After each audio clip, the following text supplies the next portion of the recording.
Hey everybody, it's Craig with Smartphone Envy, and today we're going to take a look at a couple of the high-end Android smartphones currently being offered by AT&T. They are the Sony Ericsson Xperia X10 and the Samsung Captivate. Both of these phones offer quad-band GSM. Both of the phones offer quad-band 3G. The Xperia X10 weighs in at 135 grams. Build quality, primarily high-grade plastic on the front of the phone. Some nice metal accents on the three physical keys down here just underneath the display. Gunmetal rim encompasses the entire phone, as you can see, and on the back is a texture coating, so the phone feels very solid. Taking a quick look around the X10, you've got the lanyard loophole here on the bottom. On top is the power and lock key, 3.5mm headphone jack, along with the micro USB port. Right-hand side volume rocker up and down. Also acts as a zoom when the phone is in camera mode or video mode, and below that is your dedicated camera key.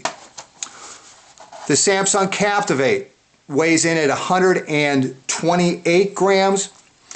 Build quality, front of the phone, primarily high-grade plastic. Again, a gunmetal gray rim that encompasses the entire phone, as well as across the back here. You've got a metal battery cover here on the back. Taking a quick look around is the microphone here on the bottom. Left-hand side volume rocker up and down. On top is your micro USB port with its cool little door. Give it easy access and protect it. 3.5mm headphone jack. And on the right-hand side is the power and lock key. On the back of the Xperia X10, you've got an 8.1 megapixel camera with autofocus, LED flash, touch focus, image stabilization, geotagging, along with face and smile detection. It also shoots WVGA video at 30 frames per second. On the back of the Captivate, you've got a 5 megapixel camera with autofocus, face and smile detection, and geotagging. It shoots video at 720p at 30 frames per second. Underneath the battery cover on the Xperia X10, you've got a 1500 milliamp battery. It's rated at 10 hours of talk time on 2G, 8 hours of talk time on 3G. Also underneath the battery cover is the micro SD card slot. The battery does have to be removed to replace or exchange the micro SD card. Underneath the battery cover on the Galaxy S, you've got also have a 1500 milliamp battery. It's rated at 13.5 hours of talk time on 2G, 6.5 hours of talk time on 3G. Micro SD card slots also underneath the battery cover. The battery does not need to be removed to replace or exchange the micro SD card.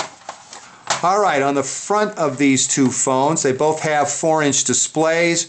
On the Xperia X10, you've got a 4-inch TFT capacitive touch display showing 480 by 854 pixels. The screen itself is scratch resistant, and it offers an accelerometer sensor as well as a proximity sensor. Just below the display, you have 3 physical keys, a back key, a home key, and a main menu key. On the Captivate, you've got a 4-inch Super AMOLED capacitive touch display showing 480 by 800 pixels. The phone itself offers multi-touch, accelerometer sensor, as well as a proximity sensor. Just below this display, you have 3 touch-sensitive keys, a search key, a back key, a home key, as well as a main menu key. The Xperia X10 has 1 GB of internal storage along with 384 megabytes of RAM. Memory can be expanded an additional 32 gigabytes through the use of micro SD cards. The Samsung Captivate has 16 gigabytes of internal storage, 512 megabytes of RAM, and memory can be expanded an additional 32 gigabytes through the use of micro SD cards. Xperia X10 offers Wi-Fi B and G with support for DLNA. Bluetooth version 2.1 with support for A2DP. Also offers GPS with support for AGPS. The Captivate offers Wi-Fi B, G, and N with support for DLNA. Bluetooth version 3.0 with support for A2DP. And it also offers GPS with support for AGPS. The Xperia X10 runs on Qualcomm Snapdragon 1 GHz processor. Operating system is Android 1.6 with Sony Ericsson's Timescape overlay. On the Samsung Captivate, it runs on the 1 GHz Hummingbird processor. Operating system is Android 2.1 with Samsung's TouchWiz 3.0 user interface.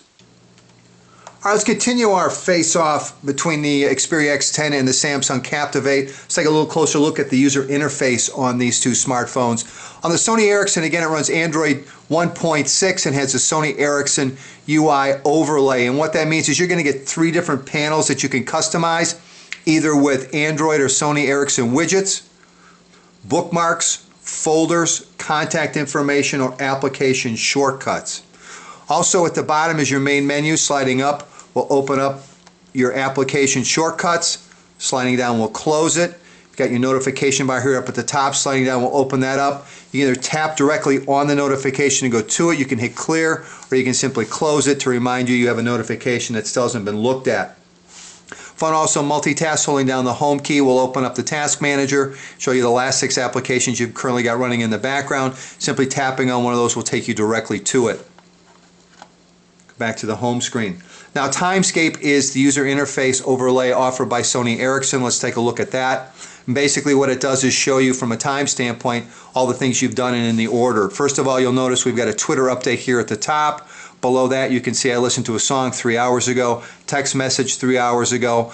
Below that you're going to see some photographs that I took along with the time that I took them. You can tap on one, it will take you to the actual application, which is what's called Mediascape. We'll take a look at it in a minute. But that's how Timescape works. Also in Timescape, you'll notice down here at the bottom, this is your main menu for Timescape. I can go directly to my Facebook feed, my Twitter feed, my music application, camera, which will take me to the gallery, email, messaging, and my call log. So all of that is offered inside of Timescape, and it basically is also your social networking hub. Also, as I mentioned, you have Mediascape, which handles all your media applications. You can see I've got video, photos, and my music player. So that is the Timescape UI overlay on the Xperia X10. On the Samsung Captivate, you've got Android 2.1 with the TouchWiz UI overlay, which means you have 7 different panels that you can customize either with Android or Samsung widgets, bookmarks, contact information, folders, or application shortcuts. To add an application shortcut or widget, hold down the home screen. You get a menu showing you can add Samsung widgets, Android widgets, shortcuts, or folders. We'll add a Samsung widget. Let's put in the finance clock, and there we go. You can select a stock. It'll show the stock price down here at the bottom along with the time of day. To remove it, simply hold down on it. You'll feel some haptic feedback. A little trash can will show up at the bottom. Simply drag down on it. When it turns red, let go, and it's gone. Your main menu is here at the lower right hand corner, which says applications, and again you can continue to add from the Android market to fill up as many as you'd like. You've got your notification bar up here at the top. It will show you whatever you have as far as notifications. You can tap directly on it and it will take you directly to that application. But okay, and we'll close that. And again, one of the nice things about the notification bar on the Samsung TouchWiz UI overlay is you get shortcuts for Wi-Fi, Bluetooth, silent, or put your phone on vibrate. Also, taking a look at the TouchWiz user interface, you get a daily briefing which shows you the current weather. You can track a stock, it will give you news, and also if you have a calendar scheduled for that day or a meeting scheduled for that day, it'll show up here at the bottom as well. You have, this is your calendar clock. If you have an appointment, it'll show you what time of day it is. You've got your buddies now, which allows you to add friends to give you a shortcut to either calling them or sending them a quick text message. This is your social networking feed. It handles Twitter as well as Facebook. So there's a look at the Samsung, and again it also offers multitasking. Holding down the home key will open up the last 6 applications you currently have running in the background, and obviously tapping on one of those will take you directly to it.